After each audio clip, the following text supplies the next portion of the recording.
Hello and welcome to the CTSA Team Science Affinity Group Training Intervention Pilot Study. My name is Dr. Kevin Wooten, and I am a professor of management and human resource management, as well as chair of the Administrative Science Department at the University of Houston-Clear Lake School of Business. It's been my distinct pleasure for the last 6.5 years to assist the University of Texas Medical Branch in their CTSA, involving their tracking and evaluation activities, as well as their team science development and evaluation. Today I would like to provide you an overall team orientation for your training intervention pilot study participation. We want to thank you for volunteering to be a part of this very important pilot study. Now, this orientation is designed to inform you about the study more fully and to clarify your expectations. Specifically, we would like to inform you about the background of the study, the objective of the study, the phases and the stages of this study, as well as the timeline. And in addition, we would like to give you more information about the confidentiality and ethical considerations. This orientation will also give you information about how much time to expect to participate, as well as the potential benefits. I would also like to provide you more information about both the online and face-to-face training components.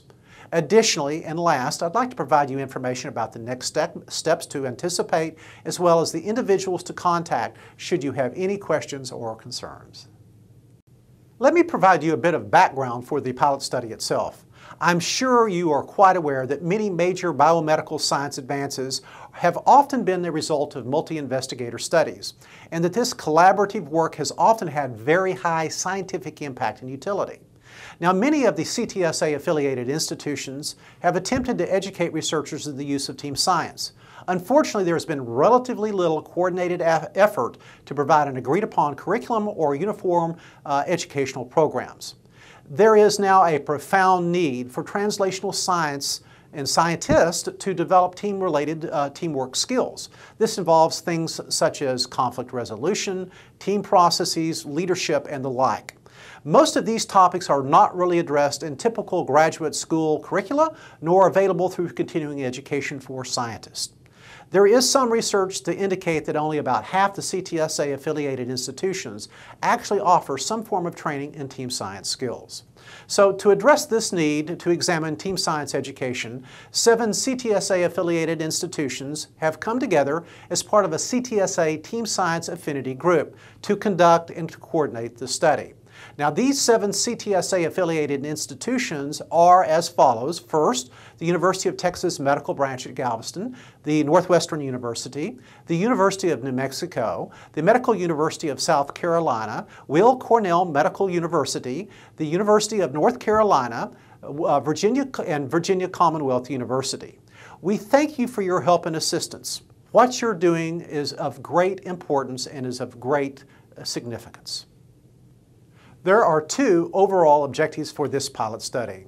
First, the determination of the value and the effectiveness of a team science educational program for existing translational science teams and team members.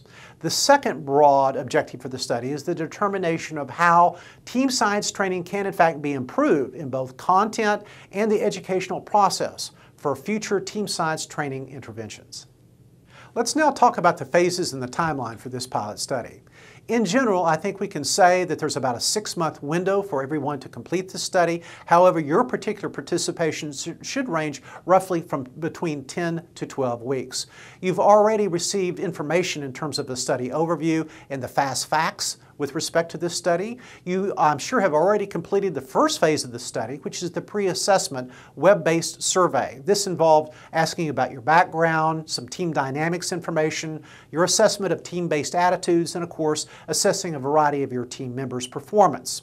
So today is the second phase, the team orientation, providing you a lot more information about what to expect in the future. Between phase 2 and 3, you will be asked to complete the first online module, that being the Science of Team Science.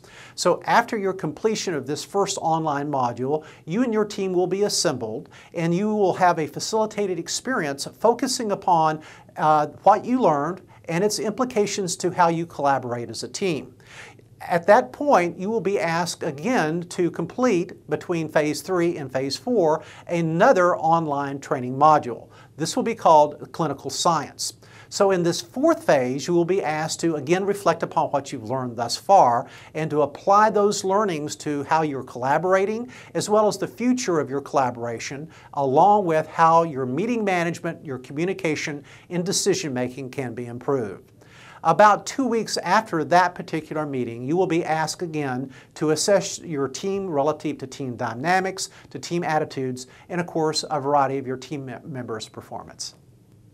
Let's now talk about confidentiality considerations. You've already received a bit of information about this, but there are a few key points that I would like to reiterate. First, participants responding to the pre- and post-assessment surveys will be assigned a numerical participant number and, of course, assigned a pseudonym indicator for their given data collection site. Participants will be provided the name of the investigator along with the phone number and email address should they have any questions that arise at any point in the study. Participants have the right not to answer any survey questions should they feel it becomes stressful, or they may terminate their participation in their study at any point. Now, while confidentiality cannot be totally promised, significant measures will be taken to maintain confidentiality in the data collection, the data storage, and of course the data analysis phases. Only results that are aggregated and non-identifiable will be reported in any report, any white paper, or any conference presentation. Let's now talk about the potential benefits of this pilot study for you. While direct benefit from receiving training by participation in the study cannot be totally guaranteed, there are many potential benefits that are largely centered around enhanced knowledge and enhanced team capacity. There is no compensation that will be provided as a benefit. However, we think that there's very specific knowledge and areas of awareness that you should expect as a function of your participation. Specifically, we anticipate that you gather more information about the general status of team science, how to assemble teams, how to manage teams, and of course how to evaluate teams. A big benefit of participation in this study involves increased awareness and education around how to incentivize team members, as well as how to deal with specific team member challenges. This training also involves enhancing your ability to lead a team, to build a team, and of course to manage conflict. Other areas that we think are very important involve how to sustain team engagement, as well as how to evaluate the overall team success over the life cycle of the team. So participants should obtain an overview to their current team dynamics, as well as team processes that both facilitate and inhibit the collaborative efforts of their current team.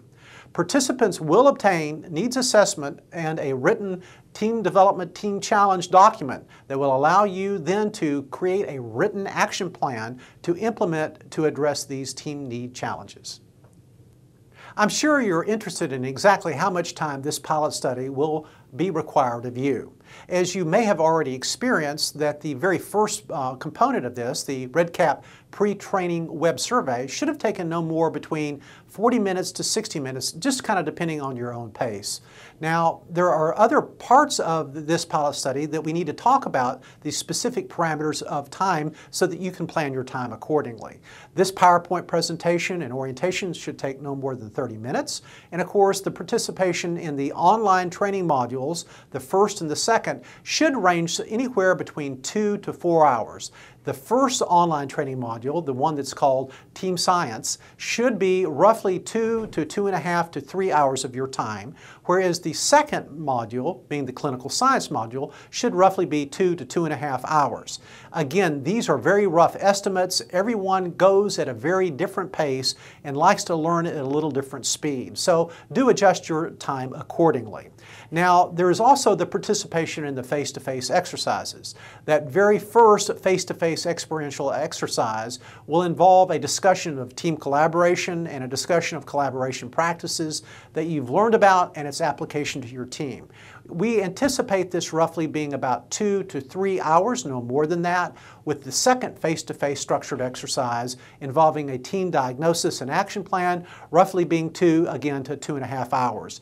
Again, each of these require some estimation of your own team's activities and desires and the speed with which you wish to proceed. Last but not least is your participation in the final event of this pilot study, which again is the REDCap post-training survey. Again, on average, this takes most people roughly 40 to 60 minutes to complete. Let me provide you now some information about the online and face-to-face educational components to this pilot study. First, there are 2 online modules, and these 2 online modules can be sourced at teamscience.net. These are excellent resources that have been produced by Northwestern University. The 2 particular modules that we will engage involve first, the science of team science, and second, the clinical science module. So when we look at these 2 modules, we should reflect upon exactly what will be covered in each. First, some team science basics. Secondly, in the Science of Team Science module, you will be provided a good bit more information with respect to the structure and to the assembly of effective teams, as well as specific techniques and strategies to manage your team.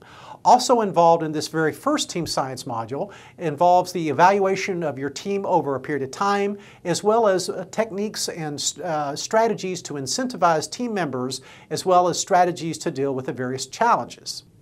In the second online module, the clinical science module, you'll be exposed to information about how to initially assemble the team, but more importantly, how to develop the team and the team leadership over a long period of time.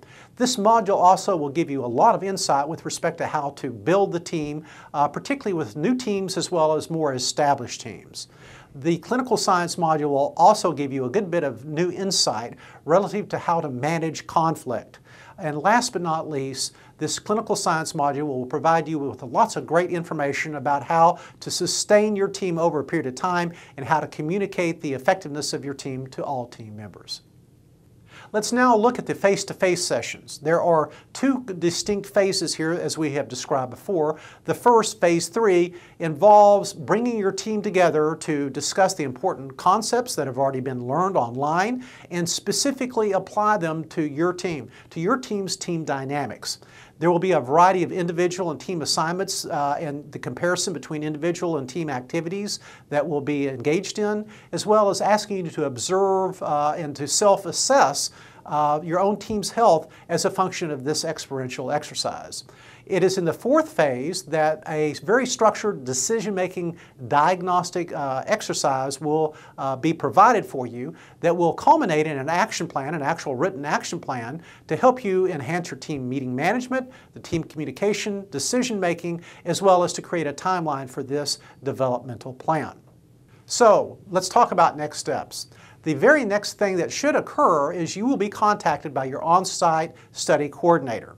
They will communicate the dates for the completion of the online modules, as well as communicate the potential dates and location for the face-to-face sessions that I know that you're looking forward to participating in. Let me provide you a way to contact me should you have any concern about any phase of the study or your participation in the study. You can reach me at kcwooten@utmb.edu, or you can call me directly at 832-428-8628. If you have any concerns with respect to your confidentiality, please feel free to contact the Institutional Review Board of the University of Texas Medical Branch at Galveston, and they can be reached at 409-266-9475. Let me take this opportunity to thank you for your participation. Your effort and your input is indeed much appreciated. We hope that you gain a great deal from this experience.